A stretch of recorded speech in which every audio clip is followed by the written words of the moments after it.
Olá, bem-vindos ao Almanac Brasil. Nesse país, o amor pelas árvores começa pelo próprio nome, inspirado no nosso querido e ameaçado pau-brasil. E não para por aí, não. Nossas árvores estão em bandeiras, em símbolos, na cultura, na arte, nas lendas e na fé da nossa gente. E enriquecem o programa de hoje com suas flores, frutos e histórias. Além das nossas frondosas amigas, o Almanac traz para você o Brasil do presente e do futuro, pensado por Jorge Maltner. E o Brasil popular, retratado por Caribé. Um Brasil com as cores do maracatu. As lembranças de um tempo em que a moda entre as brasileiras era ficar bem branquinha.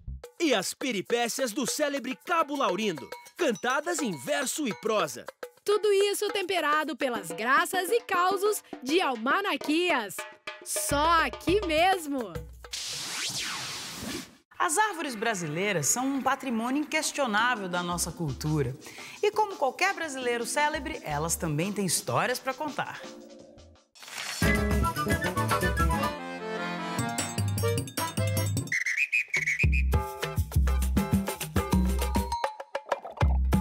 Em 1961, Jânio Quadros declarou o ipê amarelo símbolo nacional. Mas peraí, esse não era o título do pau-brasil? Calma, sem brigas. O pau-brasil é a árvore nacional e o ipê a flor nacional. Orgulhoso, o ipê agradece, florescendo nas estações mais secas do ano e alegrando com suas cores as paisagens mais tristonhas. Não é à toa que ele inspirou grandes autores brasileiros, como Castro Alves, José de Alencar e Mário de Andrade. Mas ao falar de árvore popular e bem brasileira, não podemos esquecer da nossa generosa jabuticabeira, que chega a produzir 1000 quilos por ano. Na festa da jabuticaba, em Sabará, há o costume de alugar jabuticabeiras. É só pagar para ter acesso aos quintais e se fartar com as saborosas frutinhas no pé. Houve tempo, no século XIX, em que as jabuticabeiras serviam até de calendário. Quando as árvores do pomar do Conde do Pinhal estavam em flor, o pessoal da fazenda enviava um telegrama para ele na Europa. Era hora de comprar passagem no primeiro vapor para encontrar as jabuticabas no ponto. Há muitos anos, muita gente diz que o Brasil é o país do futuro. E o futuro já passou faz tempo. Agora somos o país do presente. Quem defende essa ideia é Jorge Maltner, nosso papo cabeça de hoje.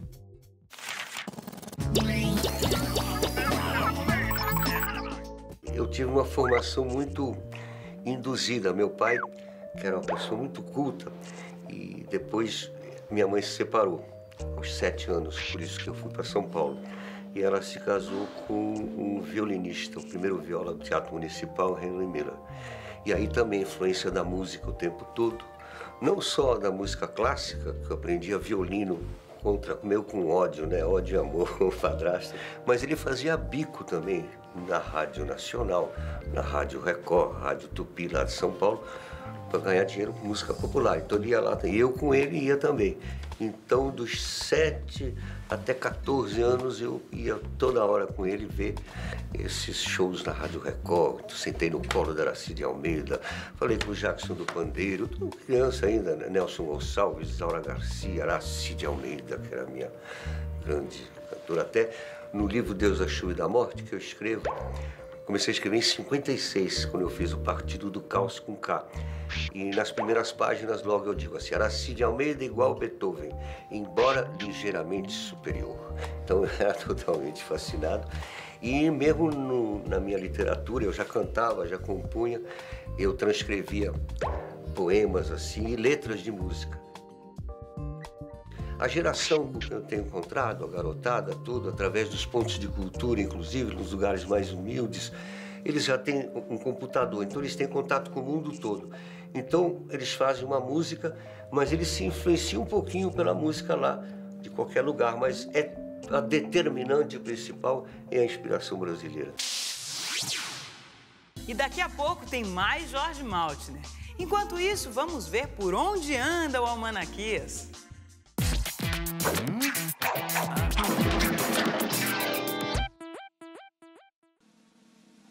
Hoje eu tenho uma pegadinha arbórea para vocês. Qual a capital sul-americana que vive sobre as árvores? Já sabe? Vamos ver se eles descobrem. Buenos Aires, sei lá. Essa cidade é capital de um país que a gente come no Natal. Peru. Capital do Peru. Qual que é a esposa do limão? Laranja. Limoa. Limão. Lima. É isso, minha gente! Lima é uma fruta que fica em cima da árvore e é a capital do Peru que nós comemos no Natal. Captar o raciocínio? Crianças costumam fazer mil manhas na hora de comer. Não gosto disso, não como daquilo. E às vezes os adultos também podem ser bem enjoadinhos. Vamos ver as dicas da nossa ciência doméstica para estimular o apetite de pequeninos e dos grandes também.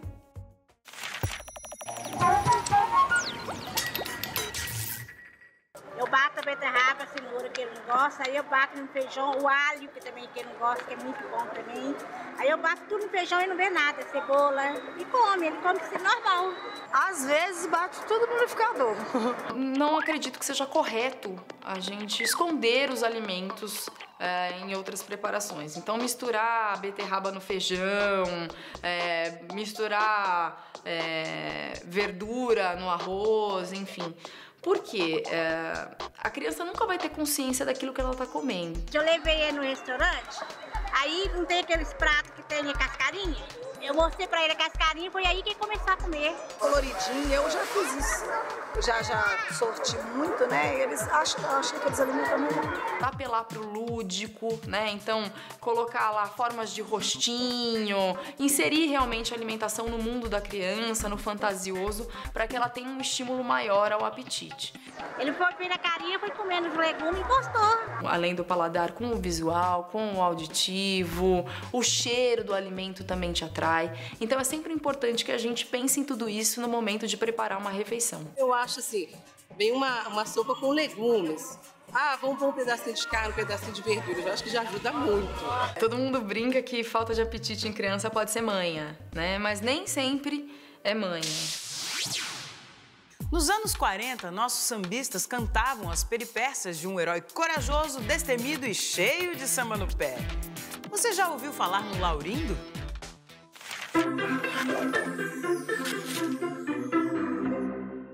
Noel Rosa já tinha usado o nome em uma composição, mas foi com o samba de Erivelto Martins que Laurindo caiu na boca do povo. A letra falava sobre a destruição da Praça 11, onde aconteciam os desfiles de escolas de samba. Laurindo subia ao morro convidando o povo a esquentar os tamborins, dizendo que a Praça 11 não havia acabado, não. Wilson Batista aprofundou a biografia com a música Lá Vem Mangueira. Laurindo era um diretor de bateria da Verde Rosa, que foi enviado para lutar na Segunda Guerra Mundial. E a saga continuava em Cabo Laurindo. Wilson contava a volta do rapaz coberto de glória, trazendo garboso no peito a Cruz da Vitória. Em Comício em Mangueira, o cabo fazia um discurso comovente que fazia a escola toda chorar. Mas, afinal, o tal do Laurindo realmente existiu? Não, mas muita gente acreditava que sim. Para se livrar do personagem, Wilson Batista pensou até em assassiná-lo num crime passional. Mas o samba nunca saiu e o heróico Laurindo continuou vivendo impávido na memória da nossa música popular. Nosso convidado de hoje no Cantos do Brasil é um talentoso representante da nova geração de músicos mineiros. Ele é o compositor, cantor e instrumentista Christoph Silva.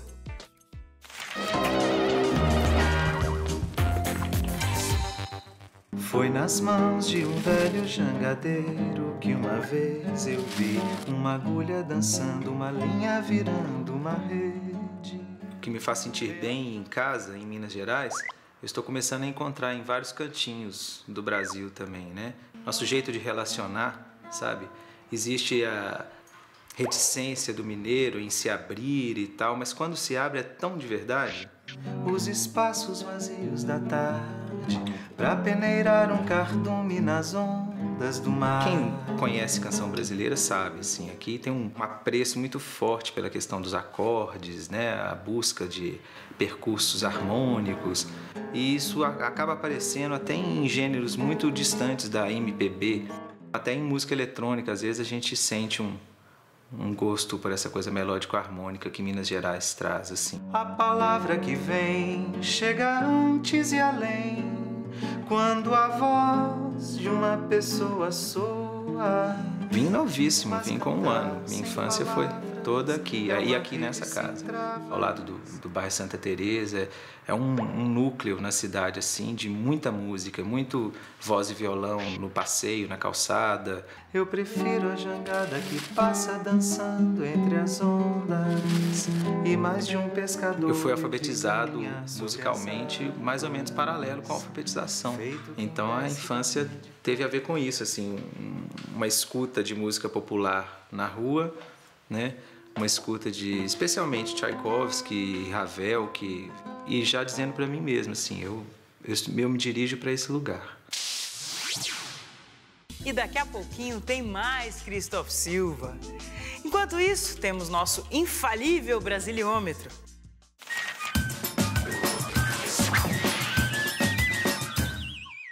Saindo um desafio brasiliométrico no capricho. Atenção! Quem é o mais velho habitante do nosso país? Eu acho que é... Pode ser um peixe, um ser humano. Pela história, são os índios, né? Famoso, tem que ser. Foi esse Dercy Gonçalves só.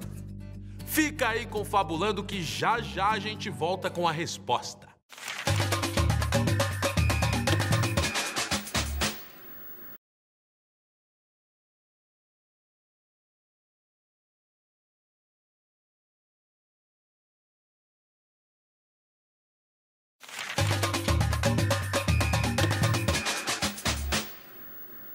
Retomando o nosso Brasiliômetro, a pergunta é: quem é o mais velho habitante do nosso país? Aí fica muito difícil, você não tem nenhuma alternativa?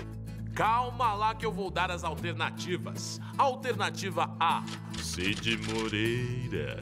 B, Maria Gomes Valentim. C, Jequitibá Rosa. Ou D, Cacique Tibiriçá. Cacique. É a segunda opção que eu falei agora. Cacique Tibiriçá. Maria de alguma coisa aí. A primeira opção, Cid Moreira. Jequitibá Rosa.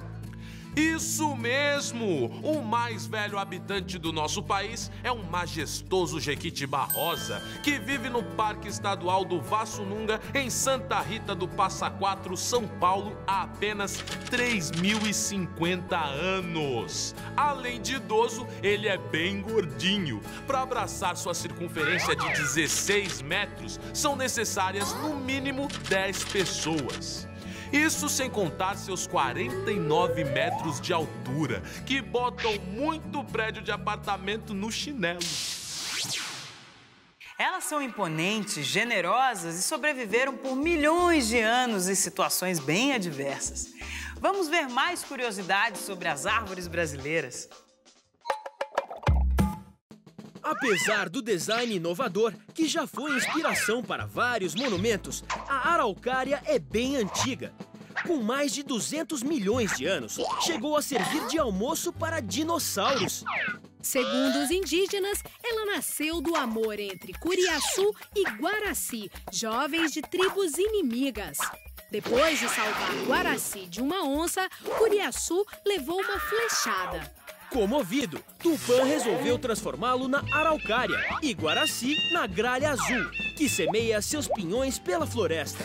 Já o umbuzeiro era chamado pelos indígenas de imbu, árvore que dá de beber. Dizem que Maria Bonita deu à luz a única filha de Lampião sob um umbuzeiro. A árvore inspirou Graciliano Ramos, Gilberto Freire e Euclides da Cunha, que a chamava de árvore sagrada do sertão. E não dá para falar em árvore sagrada sem citar o juazeiro. Na época da terrível seca de 1877, no Nordeste, o único verde que restou num pequeno vilarejo foram 3 juazeiros, diante de uma capelinha. O padre recém-chegado à paróquia proclamou: onde o juazeiro brota é a terra prometida. Ele era Padim Cisso e a cidade Juazeiro do Norte, que hoje recebe milhões de fiéis. Agora, mais um pouco do nosso papo pra lá de cabeça com Jorge Maltner. Toda a arte moderna falava isso. Oswald de Andrade é antropofagia, mas ele é essa amálgama enfurecida.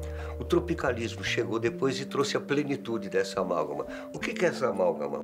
Quem nos definiu assim foi o grande José Bonifácio de Andrade e Silva. Em 1823, ele diz que nós, diferentes dos outros povos e culturas, somos esta amálgama, tão difícil de ser feita, mas é a amálgama. Então, os outros países têm diversidades. Nós não, nós já somos a amálgama. Os grandes escritores, Gilberto Freire, Sérgio Buarque de Holanda, eles falam da amálgama como grande capacidade de mistura, mas ninguém ficou fiel ao dizer do próprio José Bonifácio. Então eu retomei essa amálgama e hoje em dia essa amálgama resplandece no mundo. Desde a pré-história, o que define o ser humano é a informação que chega ao cérebro, mas ela tem que vir banhada de emoção, senão nós não registramos. Por isso que, graças a Deus, né, as gerações nascem tão inteligentes e me deixam boquiaberto o conhecimento. E os nossos neurônios são, segundo estudos, comparando com bytes de computador, o nosso cérebro é trilhões, a potência de trilhões, a nova potência de trilhões de bytes. Então é uma coisa... Houve uma época no começo do século passado em que as mulheres consideravam o uso do pó de arroz indispensável, fosse para uma noite de gala no teatro ou para um simples passeio até a confeitaria. Essa veio lá do fundo do baú.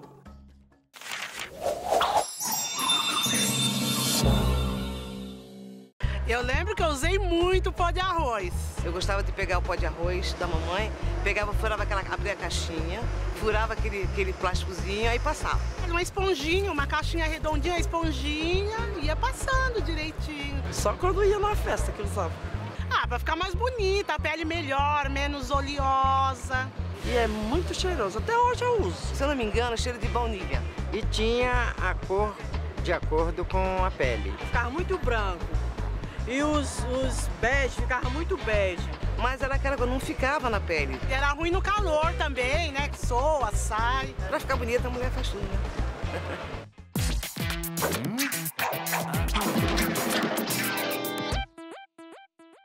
Quem me contou esse caos foi o meu compadre Rolando Boldrin sobre o seu amigo Furquim, o tal que tinha um cachorro que era o melhor do mundo para caçar perdiz. Olha só o que o Furquim contou. Uma certa vez, eu tendo que ir para São Paulo, me agarrei com o cachorro e lá fomos nós dentro da jardineira, eu e ele. Chegamos lá na capital, um despropósito de gente, e fomos logo percurar os meus parentes. De repente, meu cachorro perdigueiro amarrou. Uma parte, amarrar é quando o cachorro de caça pressente algo e fica estático em posição de ataque. Amarrou numa esquina cheia de movimento de gente andando e automóvel passando, olhando firme para onde tinha uma grande banca de revista e jornal. Eu garrei a percurar a tarcaça e nada de encontrar, pois foi aí que eu a reparei num jornal de pendurado. Pois não é que no cabeçalho do tal jornal tava escrevinhado assim: Bairro das Perdizes. Ha! O bicho tinha que amarrar mesmo, uai. Bom caçador faz assim, eu não é? Chapéus, golas, guiadas e surrões. Por trás de cada detalhe dos figurinos do maracatu rural existe uma arte minuciosa. E hoje a gente aprende como é que eles fazem.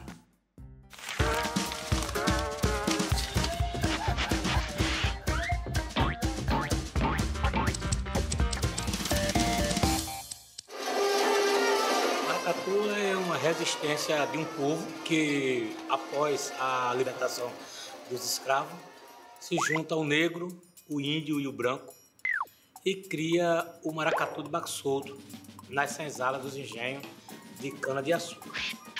Todo desenho de uma gola ele tem que começar pelo centro. Aí a gente começa a brincar. Você pode trabalhar com um arroz, com uma lantejola branca e vou fechando aqui. A gente está com ela toda desenhada e pronta para bordar. Essa aqui é uma guiada, que é a lança do caboclo. A guiada a gente prepara essa madeira. Você pode colocar de 200 a 1000 pedaços de fita. Isso vai do gosto do caboclo. E vai levando até chegar no final. Quando chegar aqui, amarra, aí vem e coloca a bainha, que é essa tira de pano que vai ficar aqui para cobrir o que amarrou essas fitas, que ela não vai soltar não. O chapéu, que antigamente era chamado funil, a gente faz uma armação de arame, coloca o chapéu amarrado nesse arame e cobre com um papel madeira, para daí a gente fazer as fitas. A gente prega cada um desses de um por um. A fantasia do caboclo de lança, ele é artesanal. A gente não compra nada pronto, a gente sai montando tudo. Quando você gosta, não importa qual é a fantasia. O que importa é que você está dentro do brinquedo. Dizia Jorge Amado que baiano verdadeiro não é o que nasce, mas o que renasce na Bahia. Foi o caso do nosso ilustre brasileiro de hoje, Caribé, o mais brasileiro dos argentinos.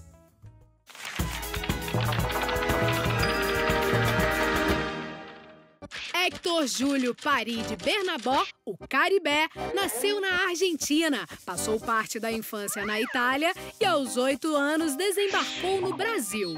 Depois de estudar na Escola Nacional de Belas Artes no Rio, conseguiu o que chamou de melhor emprego do mundo: viajar pelo país enviando ilustrações para jornais cariocas. Sua casa definitiva no Brasil seria Salvador, para onde se mudou em 1950. Naturalizado brasileiro, Caribé fez da Bahia o cenário da sua arte. Retratou como ninguém seu cotidiano, suas tradições, seu povo. Apaixonado pelo candomblé, orgulhava-se de ter sido sagrado com sua mais alta distinção, Obá de Xangô. Como autêntico devoto, Caribé faleceu aos 86 anos, durante celebração num terreiro de candomblé. Poderia existir argentino mais baiano no mundo?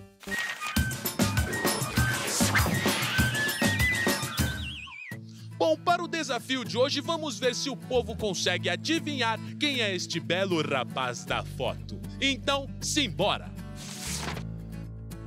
Aquele mau caráter da novela. Miguel Falabella. Esse aí é bom caráter, esse é um ídolo nacional. Ele, inclusive, tinha um cavanhaque assim.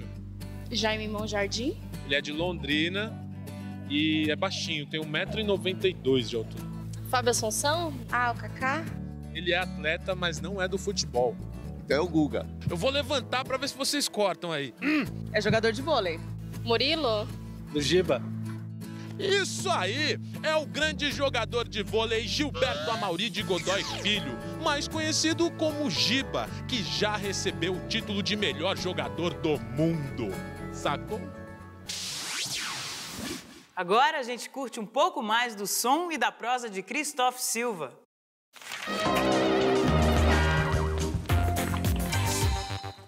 Dançando shot, uma morena no cangote, toda dança é de morte. Canção, por exemplo, que é talvez o lugar predileto assim de criação musical para mim, eu parto da letra e depois escolher o modo.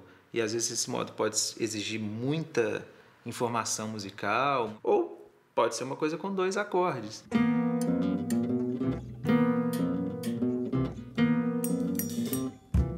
Meu alimento é farofa de parafusos. Toda música precisa de uma reescuta, sabe? Ter a chance de ser ouvida de novo, né? E aí, assim, algumas músicas na 5ª reescuta começam a revelar que ela tem uma dose de reincidência muito forte no que já foi feito. E aí, assim, a curva dela já começa a ficar descendente, assim, ela vai para a estante das canções dispensáveis, né? Outras, com a reescuta, como Os Bons Vinhos e O Amor Verdadeiro, vão sempre solicitando mais outras reescutas. né? E aí sim, são aquelas canções que se tornam clássicos, nem que sejam clássicos pessoais, mas aquilo que você não vive mais sem. Nunca mais. O brasileiro tem uma oferta grande de tesouros desse tipo, né? E aí cada um pode escolher os seus.